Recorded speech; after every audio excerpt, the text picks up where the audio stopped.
신동 첼리스트에서 지휘자로서의 삶을 살고 있는 지금의 그녀가 오늘 소개할 인물 바로 장한나입니다. 작곡가 출신 엄마와 음악 애호가 아빠 사이에서 태어난 외동딸.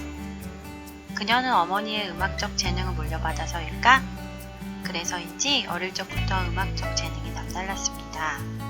3, 4살부터 피아노를 배우고 익히기 시작, 그러다 6살 생일 선물로 받은 첼로에 흥미를 느끼게 되죠. 그녀가 말하기에 피아노는 크기도 너무 크고 페달을 밟고 싶을 때 밟을 수도 없지만 첼로는 껴안고 연주할 수 있어 너무 좋았다고 하네요. 첼로 첫 선생님은 엄격하신 편이라 첼로의 재미를 못 느꼈지만 두 번째 만난 선생님은 칭찬을 아끼지 않아 첼로가 재밌어졌다고 합니다. 그리고 92년 월간음악 콩쿠르에 처음 나가자마자 1위! 아이의 남다름을 발견한 부모는 그때부터 음악회를 자주 다닙니다. 가장 좋은 로얄석에서 거장들의 음악을 많이 들을 기회를 주는 게 이 아이에겐 가장 좋은 교육이라고 생각했던 거죠. 그러던 중 그녀가 9살 때 미샤 마이스키의 연주회를 관람하게 됩니다. 공연 후에는 아버지가 미샤 마이스키에게 장한나의 연주 테이프를 주게 되는데요. 연주를 본 미샤 마이스키는 그녀에게 편지를 보내 대학원생 대상으로 열리는 클래스에 초대를 하게 됩니다. 그것을 계기로 첼로 거장의 미샤 마이스키와 사제 관계에 연을 맺게 됩니다. 그리고 그녀의 부모는 딸의 연주 테이프를 런던 음악학교와 줄리어드에 보내기도 하는데요. 둘 다 합격, 하지만 런던은 기숙사 생활이라 포기하고 줄리어드를 택하게 됩니다. 원래는 입학 오디션이 있는데 연주 테이프를 보고 전액 장학금을 주겠다고 연락이 왔었다네요.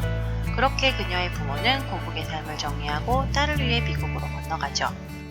미국으로 건너가 음악원 생활 이외에도 일반 학교에 진학하여 학업도 소홀히 하지 않았다고 하는데요. 그녀의 아버지가 한 인터뷰 중 딸의 비범함 대신 평범함을 가르치고 싶었다는 이야기를 합니다. 그렇게 부모가 중심을 잡고 갔기 때문에 그녀가 지금까지 롱런을 하고 있는 건지도 모르겠네요. 그리고 그녀가 미국으로 건너가 생활하며 너무나 보고 싶었던 20세기 최고의 첼리스트 로스트로포비치. 그가 직접 주최하는 콩쿠르에 서류 접수를 했는데 12세로 표기된 것을 22세로 잘못 표기한 것으로 생각하고 서류 심사를 통과시켰다네요. 거기다 10명 전원 심사위원 만장일치 합격으로 1위를 거머쥐기까지 합니다.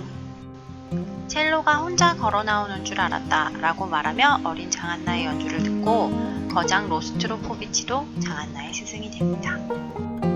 그 이후로 13살 되던 해 세계적 클래식 레이블 EMI와 첫 앨범을 발매하고 97년에는 에코 음반상 올해의 영 아티스트상을 수상합니다. 프랑스 잡지사 갈라에서는 이미 대가급 반열에 올라섰다 평을 받기도 했습니다. 그 이후로는 더욱더 활발하게 보스턴, 파리, NH 교향악단 등 각국의 오케스트라와 협연을 하며 세계적인 연주자로서의 인정을 받기 시작합니다. 그렇게 활동을 계속 이어오던 장한나는 의외의 행보를 시작하는데요. 돌연 하버드에, 그것도 철학과에 입학 소식을 알립니다. SAT 예비 시험에서 높은 점수를 받았는데 첼리스트 장한나인지 모르고 하버드 측에서 연락이 오기도 했었다는군요. 각국으로 연주를 하러 다니면서도 고등학생 때 전교 1등을 차지했다고 하는데 공부에 대한 열정 또한 대단했나 봅니다. 어쨌든 하버드에서 학업과 함께 그녀의 음악적 활동은 계속되는데요.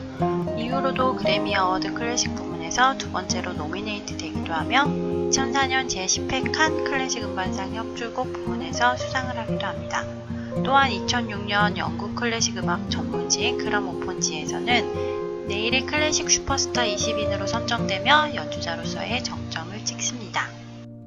그러다 2007년 또다시 놀랄만한 등장을 하는데요. 바로 성남아트센터에서 주최하는 청소년 관현악 축제 마지막 날 포디움에 올라서며 지휘자로 데뷔를 한 것이죠. 사실 2003년부터 지휘를 배우며 학업과 병행 중이었다고 하는데요. 그 이후로 매년 성남 앱솔루트 클래식 페스티벌 지휘를 맡아오기도 했고 그곳에서는 의미있게 젊은 유망주를 선발하여 그들과 함께 공연하고 프리콘서트 토크 형식을 취하여 음악적인 재능을 나누고자 하는 모습을 보이기도 했습니다.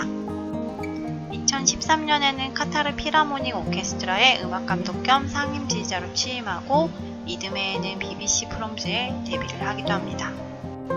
하지만 지휘의 스승인 로린 마젤 타계 이후 돌연 사임하였지만 정기적 객원 지휘를 하며 활동을 이어옵니다. 2015년에는 영국 클래식 전문지인 BBC 뮤직 매거진에서 선정한 최고의 여성 지휘자 19인 중 1인이 되기도 했습니다. 17년에는 노르웨이 트로네임 심포니 오케스트라의 상임 지휘자 겸 예술 감독을 맡았고 19년도에는 트로네임 관현악단을 이끌고 한국에서 연주회를 가져 소식을 전하기도 했습니다. 지금까지 천재 장한나의 인물탐구 편이었습니다. 시청해주셔서 감사합니다.